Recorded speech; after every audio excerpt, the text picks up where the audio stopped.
again today talking more about Affinity Publisher. And we've been talking a lot about Affinity Publisher and making courses about it and talking about it as an alternative to Adobe InDesign because it is a desktop publishing software.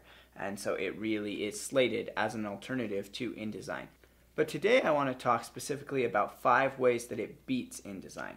So I think that there are 5 ways that Affinity Publisher is really better than InDesign, not even just an alternative to it. These are just places where it just flat out is better than InDesign and is a better choice for designers to use. So I've got 5 reasons. We're going to go through these real quick.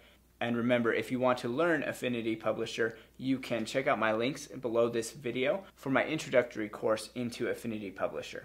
Alright, reason number 1 is the studio link in Affinity Publisher. You know it, I've talked about it before, I've got a couple videos that go into it, but studio link is the killer feature of Affinity Publisher, allowing you to access the features from Affinity Photo and Affinity Designer from inside of Affinity Publisher. This just makes sense. It is so much better for designers to be able to access all of these features together.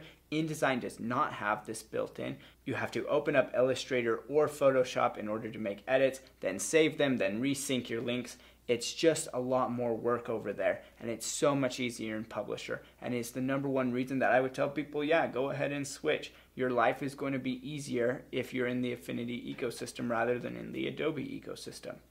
Alright, reason number 2 is SVG, the open vector file format that is used all over the internet.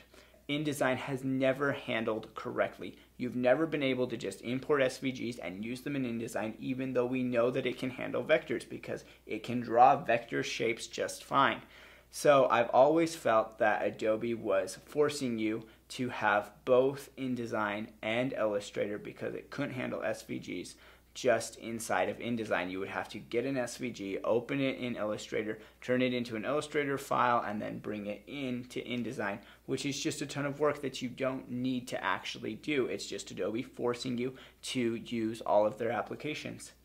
But with Affinity Publisher, even if you don't have Affinity Designer and Studio Link, you can still import SVGs. They just work there the way that they should. This makes it so much easier if you're going to get an image from something like Flat Icon or the Noun project, something that you're going to use in your design, or if you've created a design somewhere and exported it as an SVG, or you have a colleague that sent it to you as an SVG. It's a much more universal file type than Adobe Illustrator's file type. And so this is the number 2 reason that Affinity Publisher beats Adobe InDesign.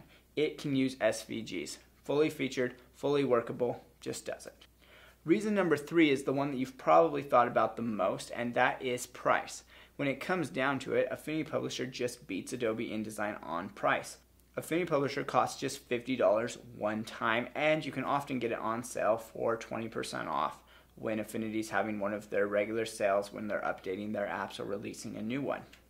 Whereas Adobe InDesign costs $20 a month for just that app, just for InDesign. And then you still don't have Illustrator, so you still can't deal with SVGs.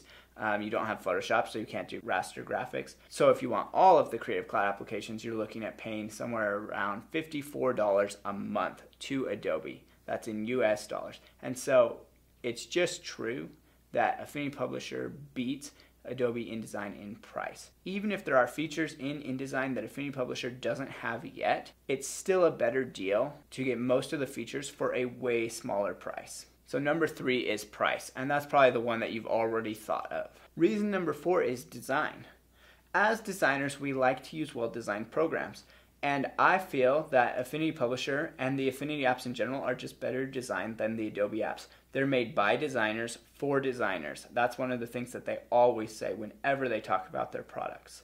These are real designers who use their own products, who are designing them, and so it just works better. If you look at it, the icons are better, they're more easy to understand, they have color to them so that it's easy to identify them in a row of tools or a row of options.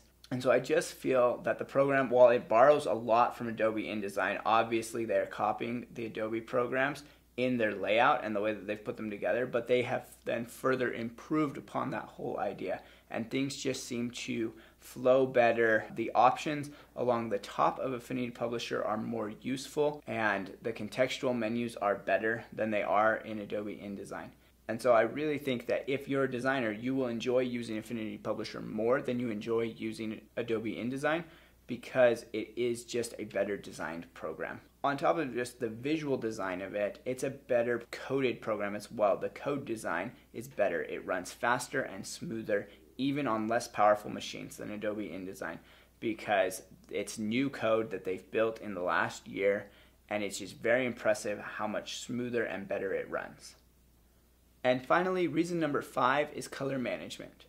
I have never felt that InDesign did well at color management. It never had as good a color management as Photoshop and Illustrator did, and the fact that it didn't work like the other programs in the suite was always confusing to me. Whenever you opened a new document, you always just got the straight hues of RGB and CMYK, and no other swatches to choose from until you loaded some in or created some yourself. And it just didn't work very well when you were trying to make a palette. It didn't work very well. It got better with the theme tool a little bit because you could find the colors that you wanted, but it still doesn't work as well. And so when you get into Affinity Publisher, you're just really happy that colors work the way that they do in both Affinity Photo and Affinity Designer. You don't have to change anything. And you can switch between the programs or between the personas so easily because the color stays the same, and you can bring in your palettes, and it's so easy to do things like make a color chord off of a single swatch. It's so easy to make a new swatch.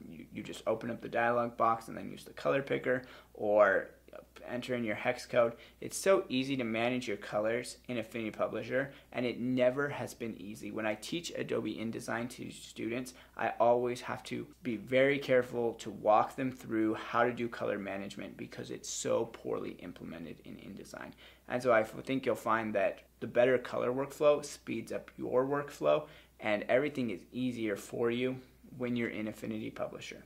Okay, so there are 5 ways that Affinity Publisher beats Adobe InDesign. Remember, Studio Link, SVG, price, design, and color management. And I have no affiliation with Affinity or Serif or Adobe. I just feel that this is the honest truth from working with both of the programs. I feel that Affinity Publisher really beats Adobe InDesign in these 5 ways. So if you're interested in learning Affinity Publisher, check out my course. The link is in the description of this video, and I will see you in the next video.